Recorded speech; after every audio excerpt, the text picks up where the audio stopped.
What is good, Raider Nation? It's your boy Sanjit. Today we have a special guest. We have my man Kenny King with us here. Thank you, Kenny, for joining me, man. What's going on? Yeah, thanks for having me, bro. I know that we wanted to get on last week and some things came up, so I appreciate you fitting me in. But what's good, Raider Nation? What's up, Sanjit? Good to talk to you, brother. Yeah, absolutely. It seems like it's been forever since I was writing with Just Blog, and I don't know how long it's been. Are you still with them?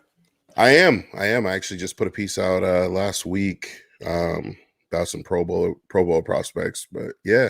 Absolutely, man. Absolutely. Well, obviously by popular demand, I get at least 3 or 4 comments on every single one of my videos where people are like, hey, man, you got to get Kenny King on. He's super smart. You're a big part of the Raider Nation community, man. So I really do appreciate you taking some time out to coming on and joining, man. I'm going to pick your brain a little bit with all Raiders talk, of course. I want to know your thoughts, man. How do you feel about the draft? How do you feel about the offseason? What are your just general thoughts on the team?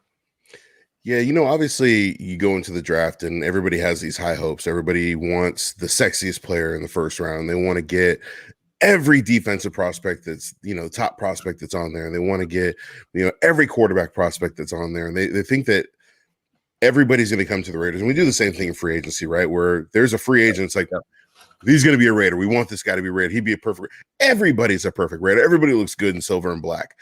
But what it comes down to is when we look at the draft, the Raiders drafted first for need. We needed a right tackle. We lost Trent Brown. We didn't really have him last season. He was out for half of the season. And we needed somebody who was reliable and somebody who could push the ball in the run game. And that's what they did. They went out and got Alex Leatherwood. And obviously it wasn't a sexy pick. It was a guy that people said, oh, the Raiders reached for it. And, maybe it was a reach. But at the end of the day, the Raiders got their guy. They got the guy that they wanted. And then in the second round, they go back and they trade up and they get Trayvon Merrick. And that's a guy who I had actually mocked going in the first round. He was the third player I wanted. I actually wanted either Micah Parsons, Tevin Jenkins, or Trayvon Merrick. Obviously, Parsons went to the Cowboys. Tevin Jenkins ended up, I think he went a little bit later. And then we got Merrick. But we fulfilled those needs.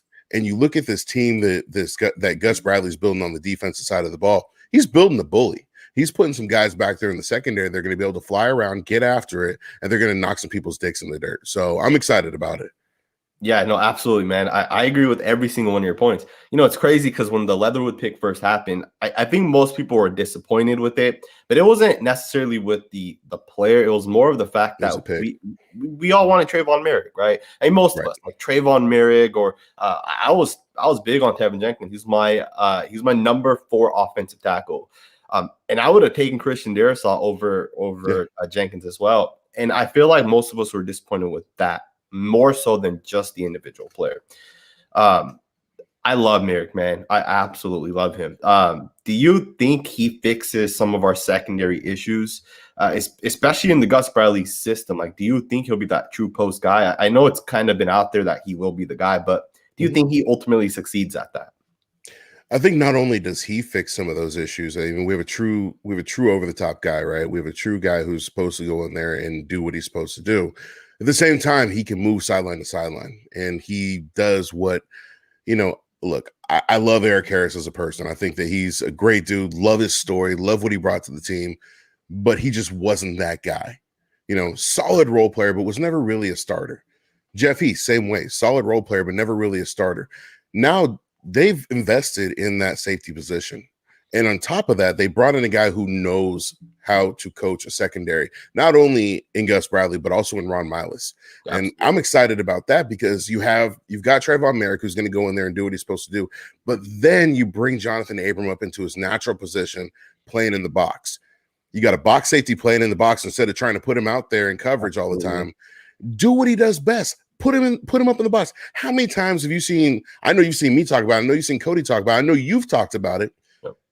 Put him out there, do what he does. But you don't put Jamal Adams in coverage. Exactly. Why? Because Jamal Adams is in the cover safety. You put him in the box, let him make plays, let him rush the quarterback, and that's where you're going to have success. So I'm excited about what are they going to do with that. Absolutely, man. This is why I wanted you on, man. You're a smart guy. You get it. So obviously those are the starters, right? We all know it's going to be Jonathan Abram in the box, and we know Merrick will be playing that post safety position. But in your opinion, where does Gillespie play? Where does Carl Joseph play? And then is Diablo the actual linebacker, or will he be playing strong safety in the box? Like, where do you see those guys fitting in? Solid questions. I think that, you look at Carl Joseph, right? Carl Joseph is probably going to be a Jonathan Abram safety net. If Abram gets hurt or if Abram has some issues, I think that Carl Joseph's the guy that can come in there and he plays the same position. He plays really good in the box as well. I mean, we've seen what he could do in the silver and black. We saw what he did last year in Cleveland. You look at Gillespie. I think Gillespie is going to be kind of a hybrid player where, he can play all over. I think the same with Diablo. I think that those guys they have the speed, they have the size to be able to play at that linebacker position, but they can also play in the secondary. You're going to see them in more of the dime packages. You're going to see them more of those cover 7 packages that Gus Bradley likes to run. At the end of the day, they're going to rush 4. So we're not going to see a lot of blitzes. They want fast, physical guys that can get out there, that can cover, but can also tackle and wrap up. And that's what we're seeing with Diablo. That's what we're seeing with Gillespie. That's what we're seeing with Merrick. That's what we're seeing, even with Jonathan Abram. When Jonathan Abram's in the right position, he wraps up and he tackles well. When he's out of position, that's where we have issues. But I think that what we look at with this team is they're going to have some fun. They're going to be able to fly around and actually get after it a little bit and, have a little creativity out there instead of having, what was it Will Compton said, 37 plays for third down situations. It's uncalled for. That's crazy. That is crazy. When I heard Compton say that, I was thinking like, no wonder why these guys were confused all the time. Yeah. And then he was talking about how they were confused with the game plan going into the games. Paul Gunther didn't have it, man. He just wasn't the coach. And ultimately, you can't blame Paul Gunther. Like, John Gruden should have gotten rid of him sooner. I think we waited a year too long. I talk about this on my podcast all the time, is that, I think that the Kansas City win sealed a couple more weeks for Paul Gunther. Absolutely. I think going into the 2020 season, Gruden was like, you know what, we've got, it's a COVID year, and that's kind of my question is, if it wasn't a COVID year, maybe there was a move that would get made, but, it's a COVID year. There's, we don't want to change too much. We don't have OTAs. We don't have in-person practices. We don't have a lot of this going on. Could that have been? But at the same time, you look at this defense, you have everybody saying the same thing, players saying the same thing. At the end of the day, he luckily he's gone. I think that had he been gone sooner, the Raiders probably could have had a better record last year. Let's be honest. I totally agree, man. I totally agree. And before we move forward, can you just let everybody know how can they find you? Like, what's the best ways to find you? You can find me on Twitter at Kenny King _Jr. A little bit on Instagram. That's at @the Kenny King Jr. I'm on here on YouTube. It's just Kenny King Jr. You can find me. And then I have my podcast and got some news coming out with the podcast. But right now you can find the podcast through Blue Wire. I'm not leaving Blue Wire, don't worry. But through Blue Wire, I'm on every platform, and you can find me at the Training Table Podcast. I also am a co-host on the Raider Cody podcast. So if you guys follow Cody, you can probably see me chiming in all the time. Absolutely, man. So there you guys have it. That's how you can find Kenny King. Make sure you guys go check him out, man. The dude puts out such great content. You're always on top of all the news when it comes to Twitter. So shout out to you for that. I think you might have. I'm still here. My camera's having some issues. Okay, cool. No worries. I just want to get to the super chat really quickly. McLovin left a super chat saying, "Hey, have you ever tried collaborating with Raiders Films?" I've reached out. We've had some conversations. So maybe one day in the future we will definitely get together. If you guys have any questions, any comments, make sure to leave a super chat. I'll try to get to any comments I can, but a super chat and I guarantee is the best way, and it'll guarantee that I definitely answer you guys' questions. But since we're talking about the defensive backs, I want to ask you, man, how do you feel about the corners? Like, who starts on the outside, who starts on the inside? I think a lot of the time people don't understand how much more difficult it is to play slot corner as opposed to just being on the outside. Yeah. And I don't know if we have that slot corner. Like, I'm very worried about that position. What do you think? I think slot's going to be the question that we all have on our minds. I think if you look at the 1 and 2, I think that right now, if we're looking at 1 and 2 in the depth chart, it's going to be Casey Hayward at 1, Trayvon Mullen at 2. I don't think that anybody would debate that with me. And if you do, debate your dog. But I mean, if we look down the depth chart, right, I would say right now, Damon Arnett would probably be the slot corner. Now, the question is, can he play slot corner? I know that he put on about 20 pounds in the offseason. He's bulked up. He's been putting in the work. And I know I made a lot of jokes about him, not putting in the work and putting more work in the studio than he did on the football field. But you can see that he's actually put some work in. So, it'd be interesting to see how he does, how he transitions. If we're looking at pure like body size and build, Amik Robertson is kind of built for that. He's the guy that's built to play that slot corner. Mm-hmm. I think that the competition at camp is going to be pretty exciting to watch, to be honest with you. Mm-hmm. I don't know who's going to be the guy. Honestly, I don't know. I can say our outside guys are set. I can say that Hayward and Mullen are going to be 1 and 2. Now, could that be interchangeable? Could Mullen have had a step up in year 3? Because we saw it in year 1.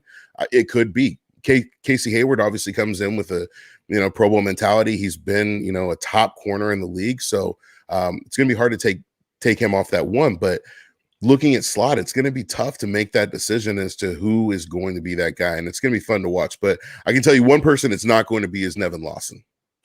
What's crazy is everybody that I ever bring onto the show or I just talk to in general always says like it's not going to be Nevin Lawson. Nevin Lawson needs to get cut. What's crazy is we brought him back once again. But more than that, like he was suspended for 4 games last season. We still kept him around, which is crazy. And then he got suspended again. Exactly. So I don't know why he's still like, I don't know why they haven't just cut him already, right? Like why not have already gotten rid of him? I will say this, we're so deep at, everywhere in the secondary, we are super, super deep. I just hope that we can get 4 to 6 guys that can really put it together and can really run Gus Bradley's defense the way he likes it to be run. What do you think about the defensive line? Now, do you think now most people talk about the Leo position in Gus Bradley's system? They talk about how it's going to be Yannick Ngakoue, and then potentially Kuntz takes over in the future, right? They say that's kind of why we got Kuntz. How do you feel about that defensive line? How do you feel about some of the acquisitions we've gotten this year so far? I feel better about the defensive line than I did last year. I think that one of the biggest things is depth, right? We talk about depth. One of the things that the Raiders haven't had for a long period of time is depth. Yep.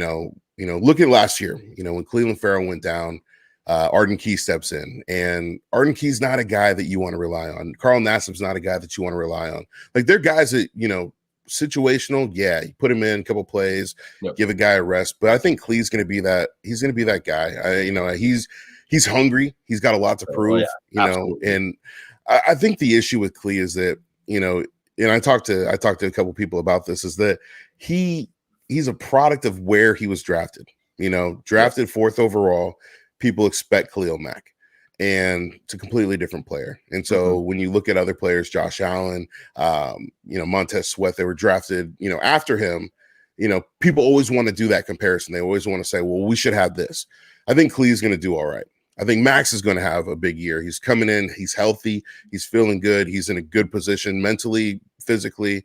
But at the same time, you look at Yannick, and this is a guy who's, been one of the top pass rushers in the league for the past few years, up there with Khalil Mack.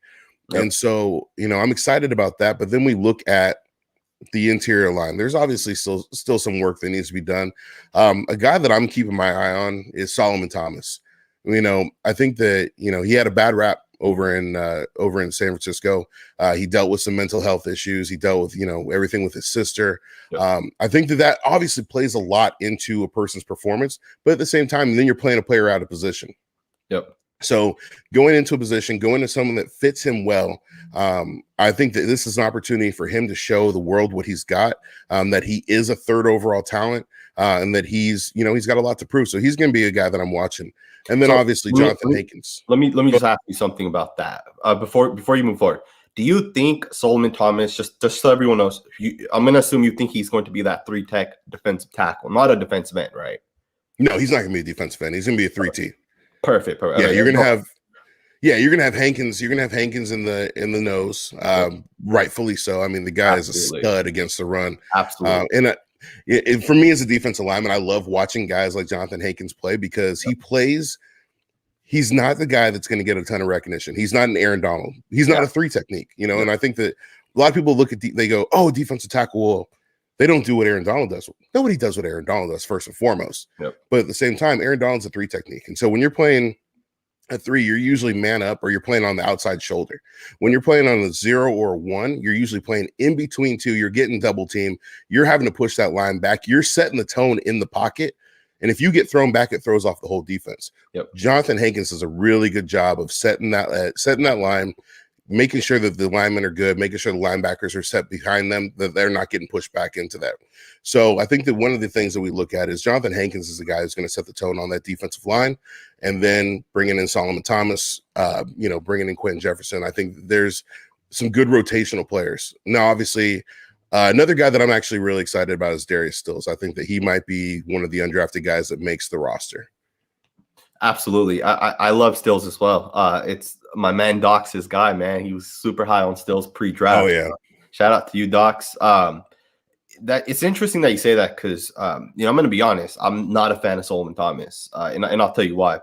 Solomon Thomas has had the luxury to play next to Nick Bosa and DeForest Buckner, guys who are superstar players, right? Both of those guys are superstar players, and he hasn't had that success. Like, what's he had? Like 2 sacks at max, right? And I know that he was hurt, I think, all of last season, right? I think he played like 2 or 3 games. But before that, like, he had all the opportunity to be a superstar player, and he wasn't able to put it together. Now, I will say this, right? If there's one thing that Solomon Thomas has going for him, it is the fact that he is going to his second team. It's the second system. And generally, any player who doesn't pan out with their first team, we saw it happen with Nelson Aguilar last year. Typically, it's that second team they go to where you really know what a player is or he isn't, right? I'm not that big on Solomon Thomas. I've actually said that I think there's a chance he gets cut, right? Like if Stales, because I know for a fact that Quentin Jefferson and Jonathan Hankins are going to be on this roster. There's nothing to that, right? I also think Stales will probably make the roster. If not, he'll hit the practice squad for sure. Kendall Vickers is a guy that we actually brought back, right? And I loved Kendall Vickers last year. Like, I said this, I think Mo Hurst got cut because of Kendall Vickers. I think Kendall Vickers is going to be a fantastic football player. And then we have a couple other guys that could potentially fight for that spot, right? I think Philon's one of those guys that is a Gus Bradley guy.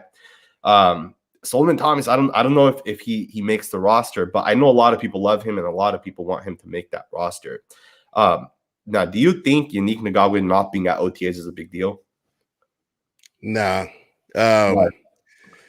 If it was, I think if he didn't show that he is excited to be a Raider, I think that if we didn't know what he was doing out there, if he wasn't working out, if he was doing a contract holdout, if he wasn't a veteran player, if he wasn't a top player, I'd be a little more concerned. If it was a contract year or something like that with Khalil Mack, then I'd have some more concern. But I'm not concerned. Just like I'm not concerned with Josh Jacobs. I think that they've proven what they can do. They've been showing that they've been putting in the work. They've been showing that they're committed to the Raiders. As long as they're out there when camp starts, I'm good. So that's my take on it. Absolutely. I don't think it's that big of a deal either. I know people like to make it into a bigger deal than it really is, right? Always, it is just what it is, right? It's OTAs at the end of the day. It's not like he's holding out of camp. I had someone even tell me that they had some insider that said something to the tune of Yannick Ngakoue was mad that they took Malcolm Kuntz or something like that. And I was thinking, I doubt that's the case, man. Chances are they voted, players opted out. Maybe these guys came up with some plans, maybe had something else to do. Either way, I don't think it's a big deal. Let's switch over to the offense, man, because you're a former lineman. I think you played defensive line to be exact, but I want to ask you about the O-line. We got rid of Rodney Hudson, who was a great football player. We got rid of Gabe Jackson, got rid of Trent Brown. We're going into the system or into this year with Richie Incognito, a guy that's missed pretty much all of last year. He missed games even the season before that. What are your thoughts, man? Are you nervous about this offensive line? I think there's always some apprehension when you have a turnover of more than 50% of your offensive line, right? Where, you go from, one point on paper having one of the best offensive lines in football to having a list of people that you don't know. I think that, the biggest loss was obviously Rodney Hudson, team captain, incredible leader, consummate professional, a Raider through and through, and a guy that actually was a Chief before he became a Raider. But he was just a great teammate, a great player, somebody who you could count on. Losing him kind of hurt.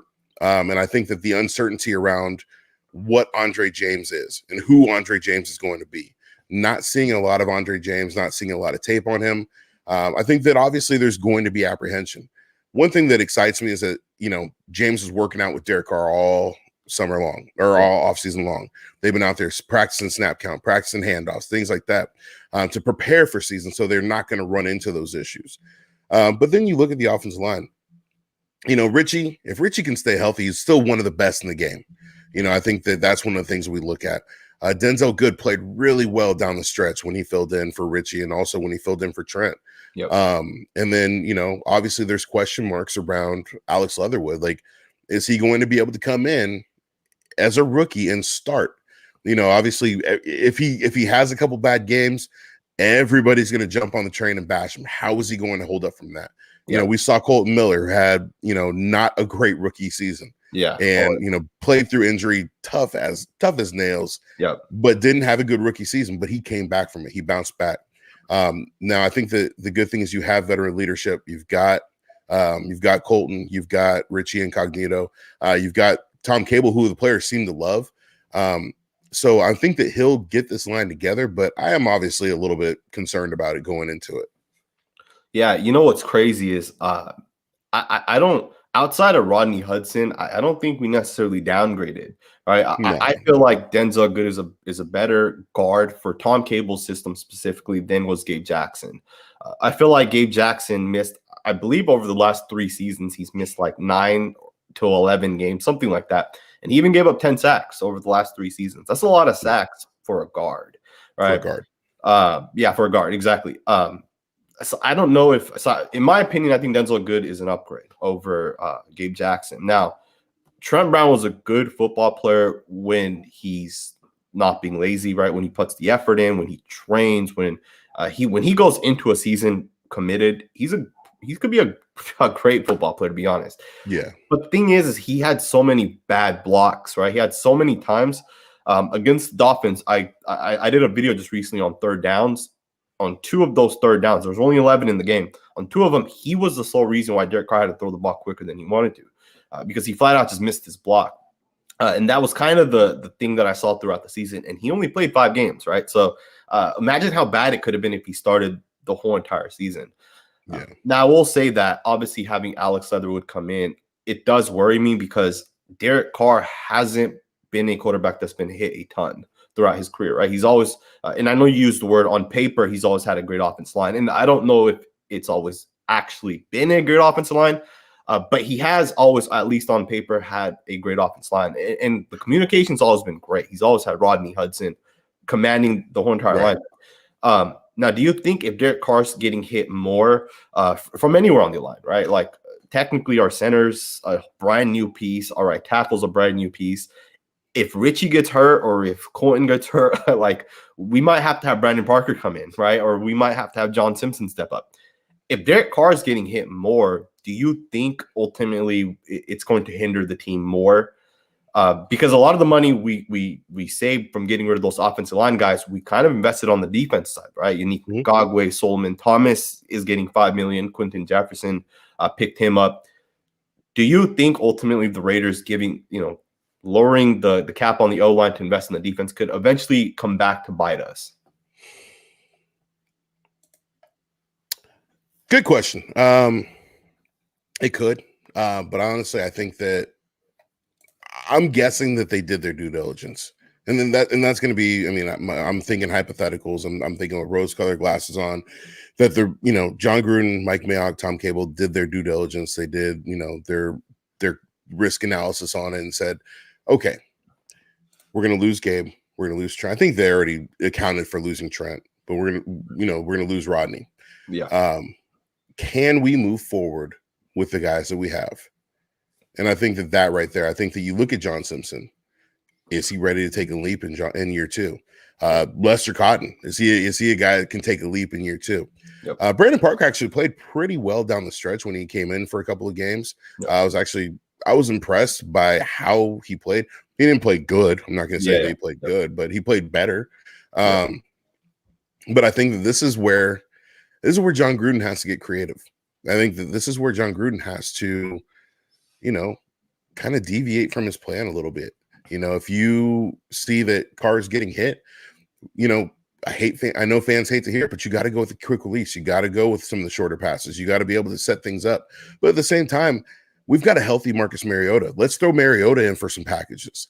Switch the thing up. Switch the game up a little bit. Switch it up offensively. Keep the defenses on their toes because they're expecting run, pass, run, pass, run, draw, pass. But and so you got to keep them on their toes, especially coming into this year. We know what Derek Carr can do. We know what Darren Waller can do. We know what Josh Jacobs can do.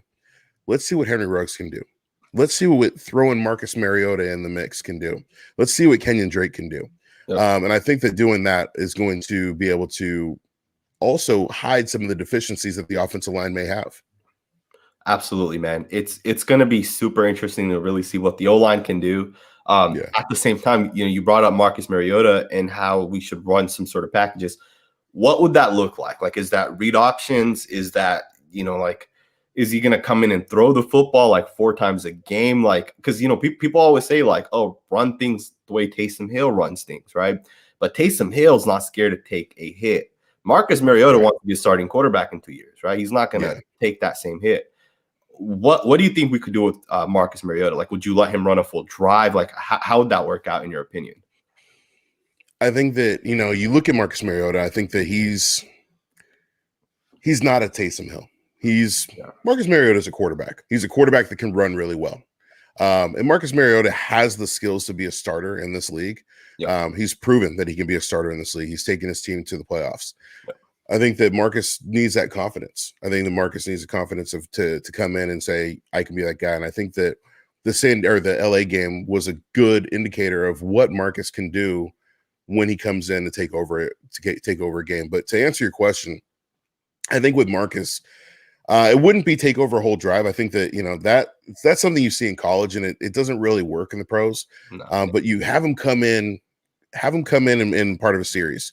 You run a read option, or you keep Carr in there. You run the Wildcat. You get him, you line Mariota up under center and have him going at quarterback for a play. Put him in as a red zone option.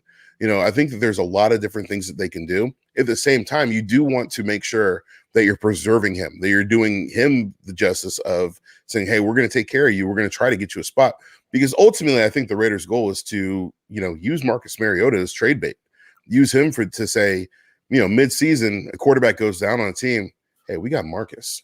Yep. Or next season, hey, we'll trade you Mariota for another pick or such and such. So there's a lot of things that they can do. But I think that, the goal this year is to increase Mariota's either trade value or market value. And I think that, the Raiders, they don't owe it to him, but I think that it would behoove them to do so because it makes everybody look good in that light. No, absolutely. I had this conversation with a couple of people. John Gruden is not going to just throw Marcus Mariota's career down the line, away for like 2 or 3 plays, right? At the end of the day, players talk to one another. If John Gruden did something negative to a player, that's going to get around in the league, and people are going to have that much less respect for John, and they're maybe not going to want to come to the Raiders. It's going to be very interesting to kind of see what happens with the quarterback situation this season in the terms of, I don't think it's a lock that Derek Carr is the Raiders' future quarterback. I know some people, are huge Carr supporters, as am I. I want Carr to succeed, but I still think Derek Carr has to elevate his game in 2 things. The first thing Derek Carr, in my opinion, that he needs to improve on is he needs to get better when he gets pressured. Oftentimes, I see him, once he's pressured, he'll check it down super quickly. The second thing is I need him to do better in the red zone. And I know it's not 100% his fault at all, but oftentimes you see guys like Josh Allen or Lamar Jackson, Russell Wilson, right? They make plays to score in the red zone. We kicked 35 field goals this past season. That's not acceptable, right? And I know people point to the fact that the Raiders were the 10th best offense in the league, which is great. But when you break it down to different situations, right, you look at things like our points in division games versus non-division games. When you look at our points when the game's tied versus when we're down 21 points, right? When you look at different situations, we're not as great as it looks, right? We're not the 10th best offense. And the red zone offense especially, it kills us. Do you think Derek Carr is the future, and would you lock him up right now, like for the next 5 years?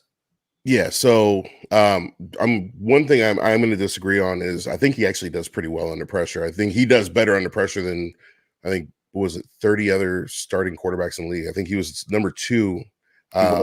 He was number 2 quarterback under pressure. So that's one thing. But I think that you hit the nail on the head with red zone efficiency. I think that one, it starts with Gruden. Obviously, it starts with play calling, but at the same time, it's also execution, right? When you're in the red zone, you have to score, and field goals are great, but when we have a team that doesn't have the defense that we've had, when we have the defense that we've had in the past, you've got to score. You've got to go out there and you got to take over the game. So, obviously we look at that. I think that the red zone has to get better. Red zone scoring has to get better, and hopefully they're working on that.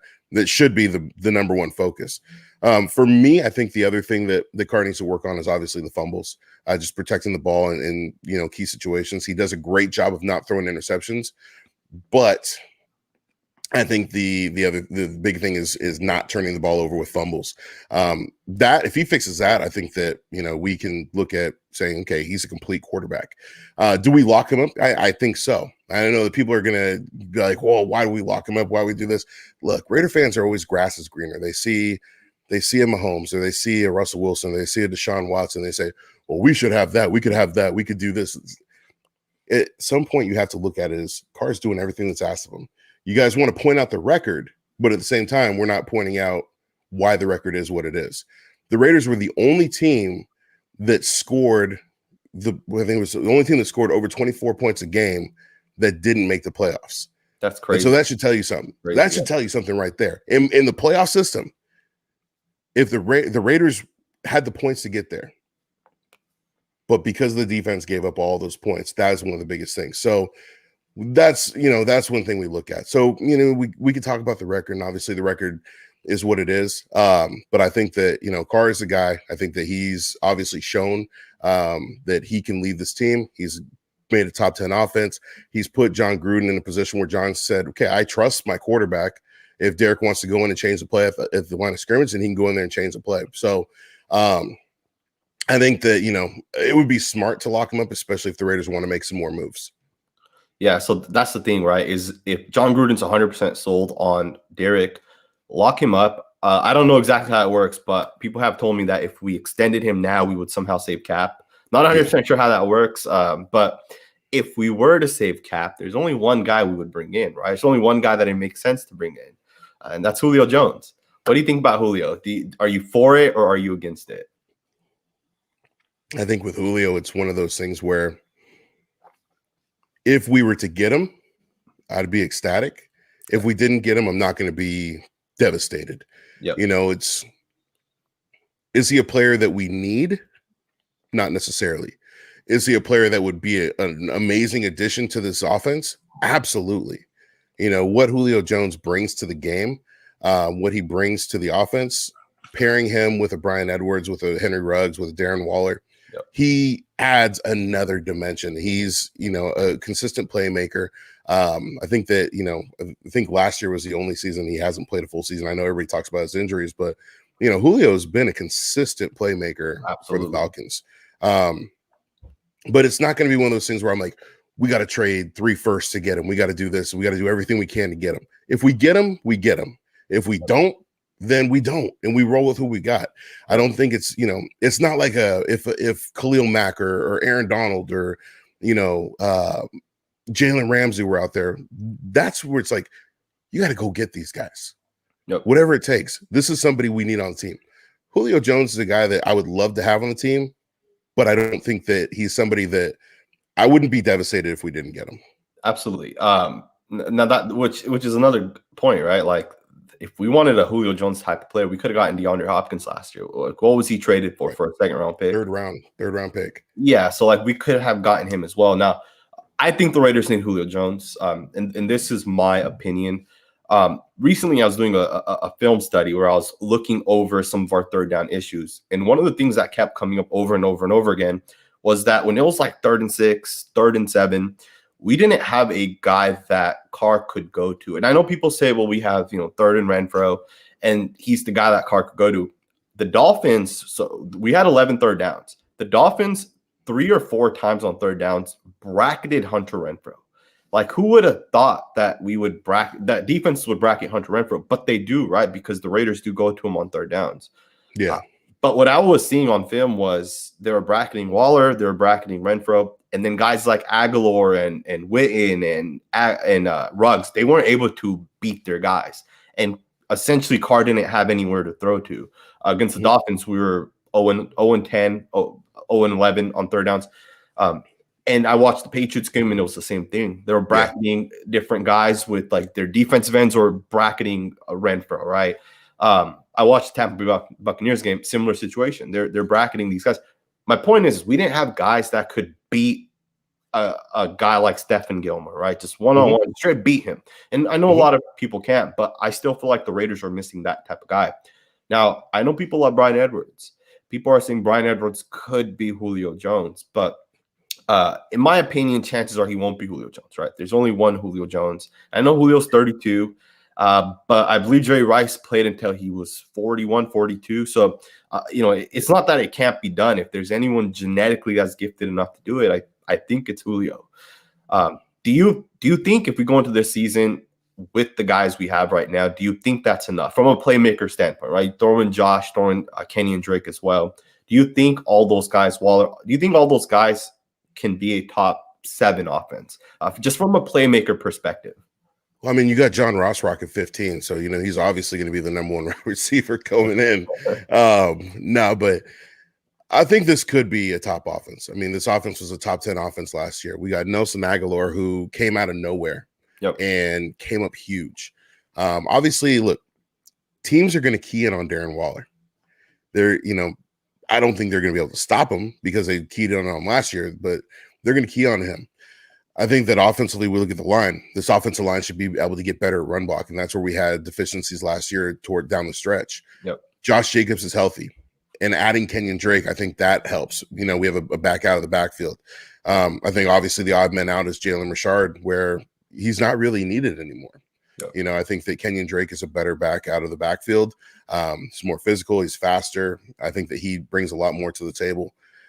This offense has the ability to be a top 10 offense once again.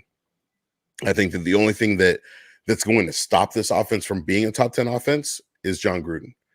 If John Gruden doesn't make the adjustments, if he doesn't, get players involved that should be involved, i.e. Foster Moreau, when we look at third downs, if Darren Waller's blanketed, if Hunter Renfro's blanketed, if, Kenyon Drake is blanketed, get Moreau in there. We saw what he did against the Colts. We saw what he did in 2019 when he was a rookie and just lit it up. I think it was 5 to 7 touchdowns in the red zone. He was that red zone magnet. So I think that those are going to be the things that we look at, and it's going to be getting these younger guys involved. Now, obviously, we don't have a Jason Witten this year to take snaps from him, but I think we signed another tight end today, Alex Ellis. So I think we're like 12 tight ends on the roster right now. But I think that, the young guys are going to have to step up. You're going to have to see Henry Ruggs step up. You're going to see Bryan Edwards step up. And then obviously, Darren Waller, as good as he is, I think he can still get better. I think that he can elevate. He's a top 2 tight end right now, in my opinion. I think that he can elevate to that top 1. I see no reason as to why he can't be better than Travis Kelce. Absolutely. So you think Travis Kelce is the best tight end in the league right now? I would say based off of last season, Travis Kelce is the best tight end. I think it's kind of interchangeable. I think that you have Kelce, Kittle, and Waller, right? Kittle, when healthy, is phenomenal. He's lights out. He's scary. But Kelce's been so good for so long that, he's always been a top tight end. Absolutely. I totally agree, man. Kelsey, Waller, Kittle for sure. I would put Kittle one. They're all great running routes, right? Like they're all Yeah, unstoppable. I would say the difference is Kittle's probably the blocking. best. Yeah, he's probably one of the best one blocking tight ends. And I agree with you though. I think Waller has so much more potential still. You know, from a pass catching perspective, I think he's going to get better. It's going to be an interesting season this year, man. And kind of to the point that you just made, talking specifically about the defense, Johnny Perez, thank you for the super chat, said the only team ever to have a winning record allowing 30 plus points per game was the Baltimore Colts. We just went 8-8. So that kind of shows you how bad our defense was and kind of how great our offense was and how it kind of built us out a ton last year. Yeah. Before I let you go, I got to ask you, man, what are your predictions for the offense and the defense, just in general? Like, is Carr an MVP candidate? Is Josh Jacobs an MVP candidate? Like, what do you think about the offense? What do you think about the defense? I think every year we kind of talk about Derek Carr being the MVP candidate at some point in the year. I think that he's going to put up the numbers. And it's going to be interesting to see because I think that, I'm closely watching the Aaron Rodgers situation and see what happens with him. Yep. Because I think that he's got a lot to prove, obviously. Yep. But you look at Russell Wilson, he's always going to be an MVP candidate. Deshaun Watson, I don't even know if he's going to play this year. Yeah. Josh Allen is going to be an MVP candidate, Mahomes. And then, we'll see what happens with Lamar Jackson. Does he bounce back? I know he played pretty well last year, but the numbers weren't really there. I think the Carr has the ability to be it. It really comes down to how the team does down the stretch. I think if the team had a winning record, if the team went to the playoffs, he probably would have been. But I think that we look at, what it'd be down the stretch. So I think looking at this team, I think it's going to be a top 10 offense. I think that Derek Carr will probably be, top 10 quarterback for sure. Once again, defensively is where I think the big question mark is going to be. I think this defense has the ability to create turnovers. I think this defense has the ability to get sacks. I would expect nothing less than 35 sacks or more from this defense. I would expect nothing less than, potentially a defensive player of the year performance for Max Crosby. I think that's what I'm expecting. I think that, Max was runner-up for a defensive rookie of the year. He had a bit of a down year last year, still had 7 sacks. I think this is a year where he can really turn it on and turn it up. And working with Yannick Ngakoue, I think that can add a lot to him. I think that he can be a guy in Gus Bradley's system who could, potentially be a DPOY candidate. But for the team, I think it's playoffs or bust, right?